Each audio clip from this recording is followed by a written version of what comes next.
I call to order this meeting of the Coweta County Board of Education, July 9th, 2024, Agenda 814. Please stand for the Pledge of Allegiance, followed by a moment of silence.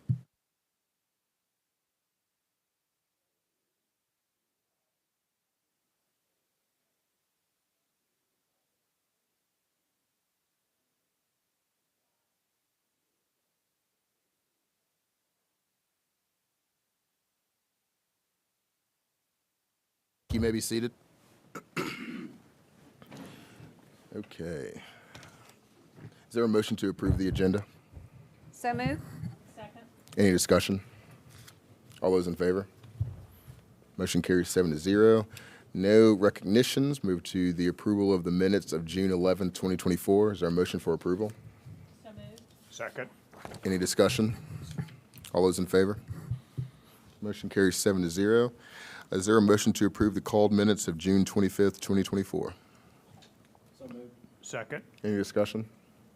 All those in favor? Any abstentions? Mr. Robertson. Motion carries 6-0, one abstention. All right, action items, Group 1, Dr. Horton. Thank you, Mr. Chair. The first action item I have in Group 1 for you tonight is to approve a school food service program lunch price increase. The U.S. Department of Agriculture School Nutrition Instruction states that SFAs must ensure to the extent practicable that federal reimbursements, students' payments, and other non-designated nonprofit food service revenues do not subsidize meals served to adults. We had our administrative review, which we have every 5 years, back in February of this year. One of the results of that review was to evaluate our adult meal prices and our student meal prices. So we have a recommendation from our school food service program for breakfast for adults to be $3, lunch $5, for all school visitors for breakfast to be $3.50 and lunch to be $5.50. And then for student meal prices for this year, the recommendation is $1.25 for breakfast, $3 for lunch in elementary, and at Midland High Schools, $1.25 for breakfast and $3.25 for lunch. Mr. Chair, I recommend approval, and this is in line with the findings of that administrative review. You've heard the recommendation of the superintendent to approve the school food service program lunch price increase. Is there a motion for approval? So moved. Second. Is there any discussion? Dr. Horton, and can you just speak to, I guess, kind of the reasoning behind this? Because, you know, when you and I had a conversation, obviously, one of the things that we talked about was, you know, this already struggle of some students being able to, you know, pay for breakfast and lunch, and kind of why we are having to do this today. Yeah, the federal government, the USDA, actually requires it because the school food authority has to show that it's making an effort to be self-supporting, and that those federal reimbursements that we do receive, say for free or reduced price meals, that those aren't subsidizing the program overall. So we use what's called a paid lunch equity tool to go in. You put a formula in, you take your participation rate, your number of students that happen to be free and reduced lunch, your number of paid meals that you have each day. All of that goes into this paid lunch equity tool, and it pops out the number that you're actually required to raise meal prices to meet that threshold.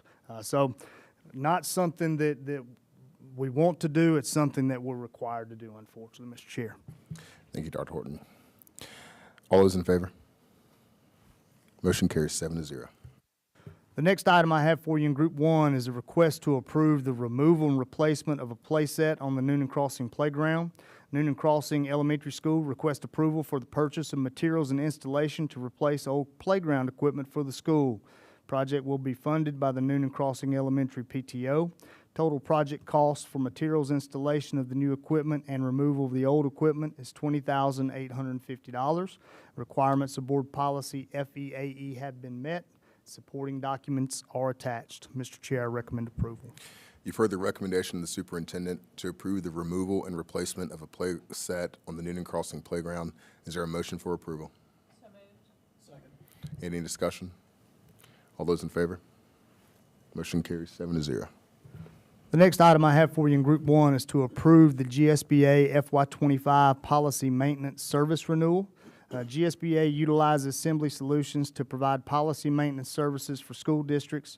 Assembly Solutions also allows us to have laws, our strategic plan, and our meeting documents on this, this particular server. It also allows alignments of these documents. The GSBA Policy Maintenance Service purchase is in the total amount of $2,750. Mr. Chair, I recommend approval. You've heard the recommendation of the superintendent to approve the GSBA FY25 Policy Maintenance Service Renewal. Is there a motion for approval? So moved. Any discussion? All those in favor? Motion carries 7-0. The next item I have for you in Group 1 is one that we've all been looking forward to. It's to approve a resolution for the Certificate of Completion for the Northgate High School addition, renovations, and modifications project.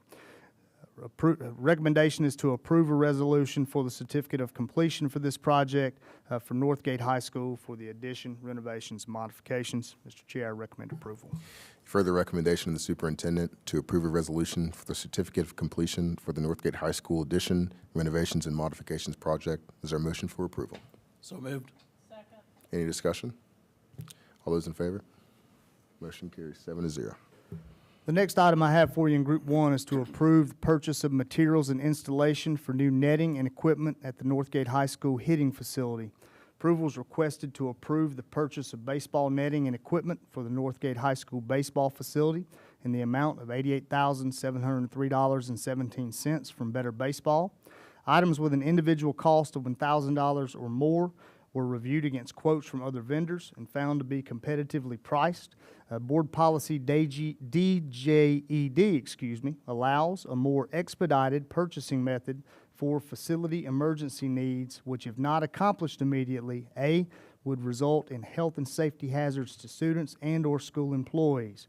Lack of proper netting currently at Northgate High School creates a safety issue for students and staff.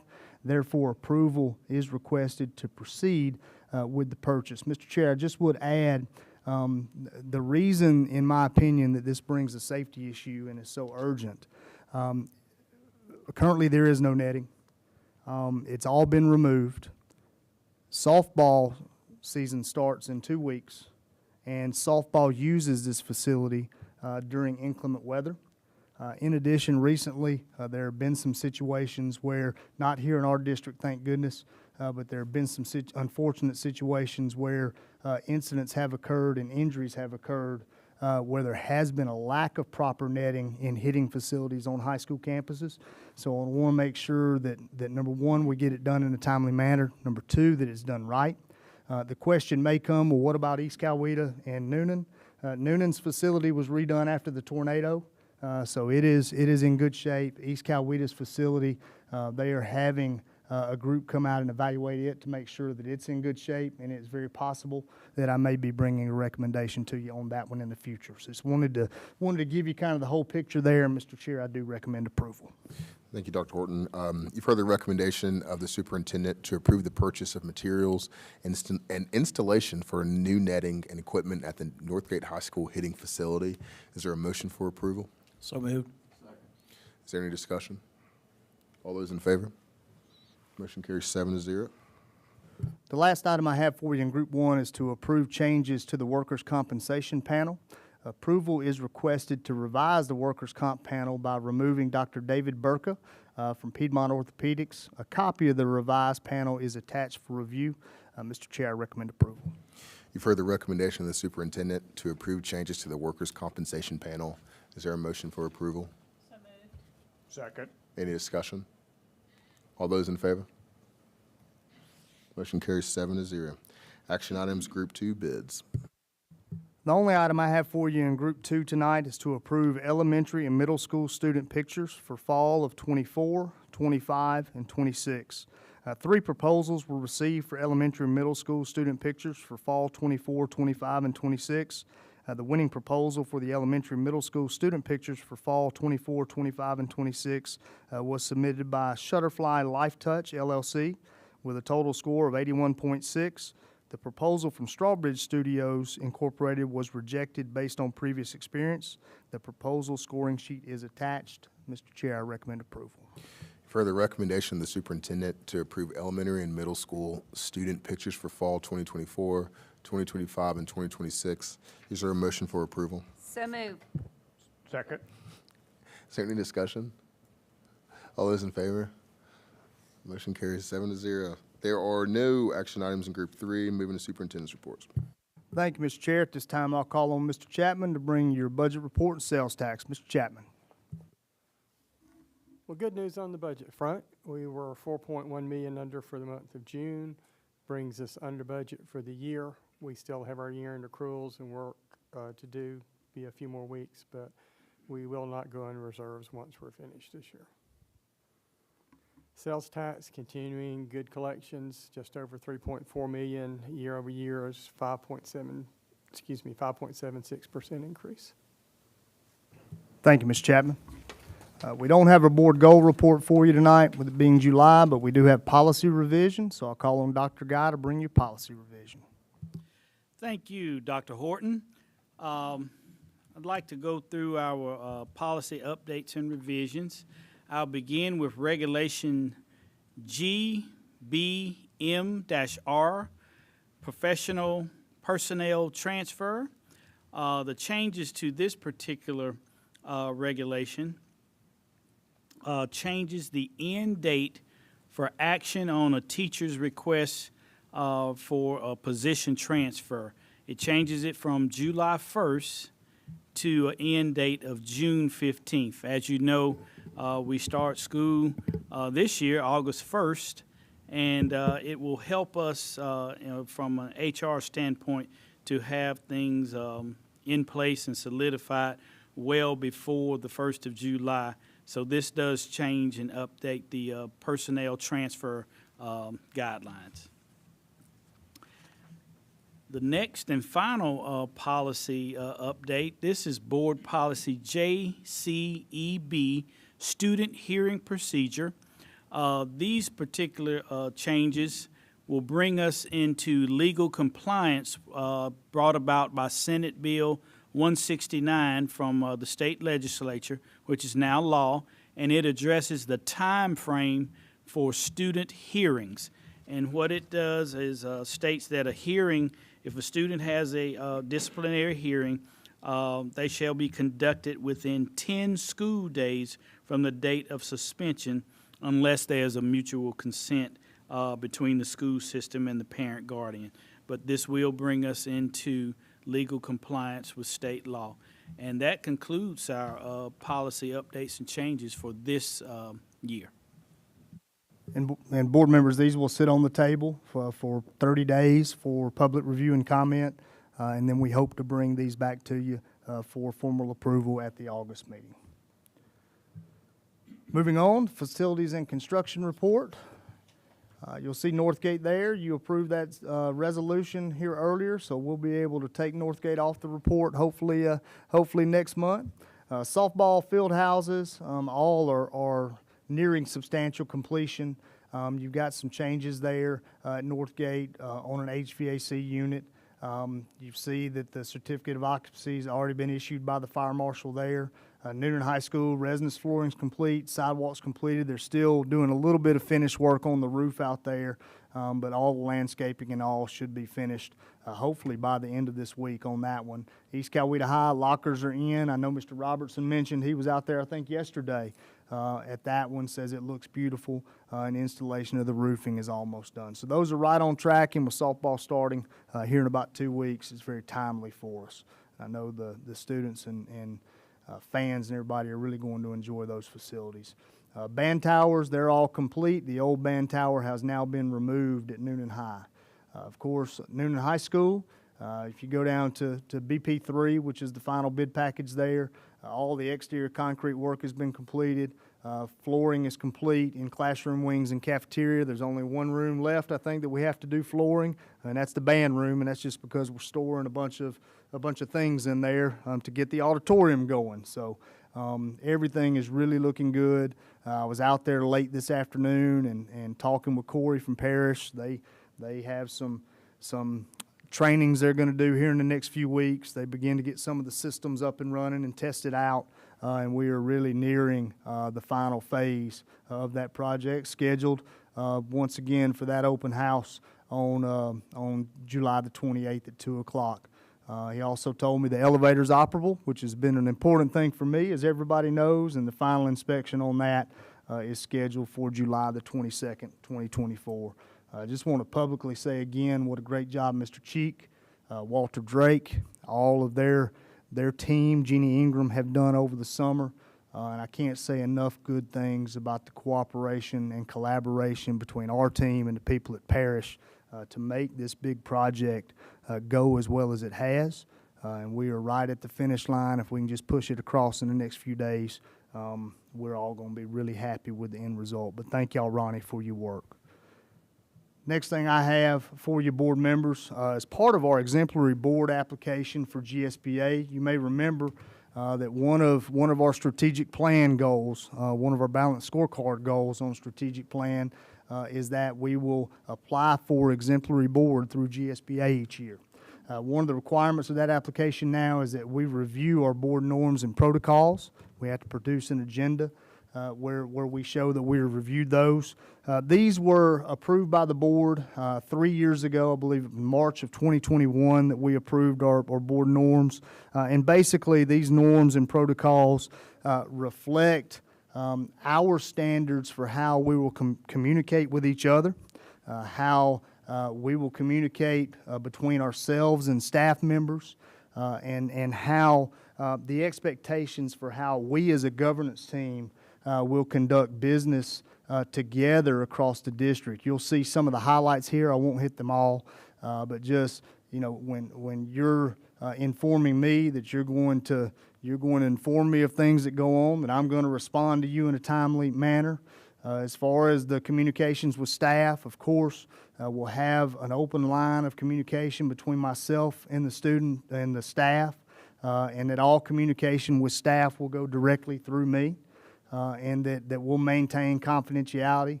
Also, that when we communicate, that we'll follow the chain of command and insist that the staff will do the same. That issues and concerns received by you or individual members will be referred to me for investigation, and that we'll always work together in a collaborative manner and support the decisions that are made by the whole. Again, these were adopted 3 years ago. It's a requirement of our exemplary board applications. Just wanted to make sure that before we sent that application in, that we had these on the agenda for us to discuss publicly. Be happy to take any questions anybody has. If there are none, that's all I have, Mr. Chair. Thank you, Dr. Horton. We'll move on to the public comment portion of our evening. So to guarantee an orderly meeting and to ensure that as many people as possible have an opportunity to speak, the Board of Education has implemented the following rules regarding public comment. Each speaker will be limited to 5 minutes. The Board of Education will listen to each presentation without comment. After the presentation is made, each board member may respond if he or she wishes to for a period no longer than 1 minute. Only residents of Coweta County or employees of the Coweta County School System may speak in the public comment portion of the meeting. No grievances will be heard concerning any specific personnel action or any specific county employee except through the grievance process set forth in the board's personnel policy. No one will be allowed to discuss any matter involving threatened or pending litigation with the Board of Education during the public comment portion of the meeting. In the need to preserve order in the meeting, no person attending the meeting will be allowed to boo, hiss, cheer, clap, or otherwise show approval or disapproval for any speaker in any manner whatsoever. No signs or placards advocating any action or position will be allowed at the meeting. No personal attacks on any person will be allowed. As the chairman of the board, I'm responsible for enforcing these rules. No citizen or system employee will be retaliated against in any manner whatsoever for speaking on matters of public concern at the Board of Education meeting. Any person not recognized within the allotted time period for public comment will be rescheduled to speak at the next meeting.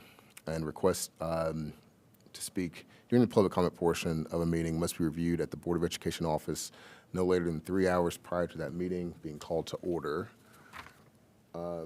Mr. Robertson, shall we go back? Can you do our time?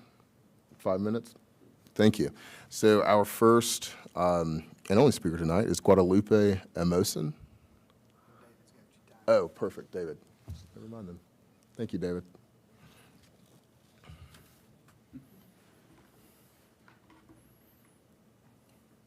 Superintendent Dr. Evan Horton, Assistant Superintendent Dr. Mark Guy, members of Coweta Board of Education, and guests. My name is Guadalupe Ameson, a Roe, Georgia coach, and proud Coweta resident and parent of a Cannon Gate Cub. Want to thank you for allowing this time to speak on behalf of Roe, Georgia. Roe, Georgia, a nonprofit founded to promote the spirit of rowing through instruction, improvement, and competition, has had children advance to U.S. Rowing National Championships as well as collegiate rowing. First, I'd like to invite you to go to www.rowgeorgia.com to hear from Coweta County resident and U.S. Olympian Matt Miller. But due to time constraints, I'd like to share some of his message now. In his message, he said, quote, "As a young person, rowing taught me that hard work pays off, the value of teamwork, coordination, and timing, and that translates nicely into a team I now lead at Chick-fil-A in data and analytics, where we see the value of small corrections and verbal and nonverbal communication," end quote. As you can hear in Matt Miller's message, rowing has the potential to have a powerful impact on our youth. With this in mind, Roe Georgia offers rowing programs year-round to our middle and high school students, ages 12 to 18, as well as adults in our master's program. These programs are held at Lake McIntosh, a 650-acre reservoir, the idyllic location for rowing. Our programs are led by a highly experienced coaching staff, including our head coach, Chris Lambert, who coached at Georgetown University and has rowed for the U.S. national team several times. We also have the honor of having in attendance today Coach Jason Garrett. Jason rowed for 4 years at Vanderbilt University, has several medals under his belt, and continues to row for the Vandy alumni team. He graduated in 2018 from our own East Coweta High School and is currently also a Coweta resident. Currently, we have anywhere between 35 to 50% at any given moment at our program is made up of Coweta students and adults. We had the most campers ever attend our Learn to Row camps this summer, and many of them are Coweta County children. So we want to thank Dr. Mark Guy for sending county-wide staff emails promoting our Learn to Row camp, as well as allowing us to provide flyers and promotional materials within our schools. We are here tonight specifically asking to be a part of any gathering where we can come set up a table and even bring a racing boat and a rowing machine, also known as an erg. We could even bring several ergs and do a demo during a PE class or any other class or school club who would be interested. Children would have the opportunity to expand their experience with sports and find out that rowing is actually 80% legs, 20% upper body, and 100% related to their physical and mental input. Our presence would greatly help promote Roe Georgia and allow increased access to Coweta County students to the sport of rowing. Personally, I rowed competitively for 2 years while in high school when I lived in Atlanta near the Chattahoochee River. I had fallen in love with rowing after attending a Learn to Row session, just like the ones we had this summer. My parents made sure that I was at every practice on time. My mom didn't drive and my dad worked long hours, but somehow, between taxi rides and hitching rides with family and friends, I was at practice because they saw the passion and the positive impact rowing had on their daughter. My second year, hard work and perseverance paid off. I had 1 gold at the Georgia Tech erg sprints for my age group, as well as our varsity women's 4 had qualified for nationals. Then life happens, as usual, and my family then moved to Cumming, Georgia, where the logistics were too difficult to continue rowing. But the impact of rowing had on me stayed throughout the years. Respect, discipline, perseverance, resilience, a sense of belonging, teamwork, and accountability are just a few of the lifelong lessons rowing taught me. It's definitely made me a better parent. Now that I live here in Noonan and can share the passion for rowing, I see the same qualities being developed in our children attending Roe Georgia. It's very inspiring to witness. With all this in mind, and with the board's help with allowing us to promote Roe Georgia in schools, we love to give access to a sport that can have a lifelong impact on all our Coweta students. Thank you. Any questions? Thank you.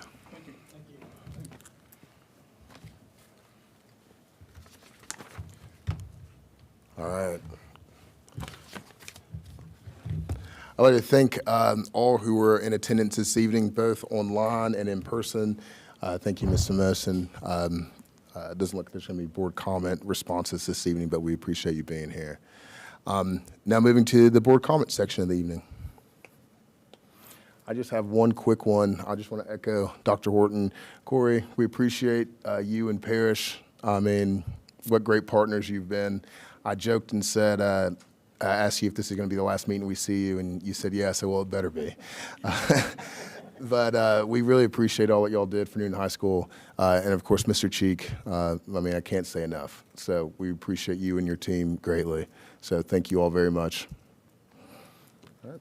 Is there a motion to approve to enter into executive session to discuss personnel, real estate, and potential litigation? So moved. Any discussion? All those in favor? Motion carries 7-0.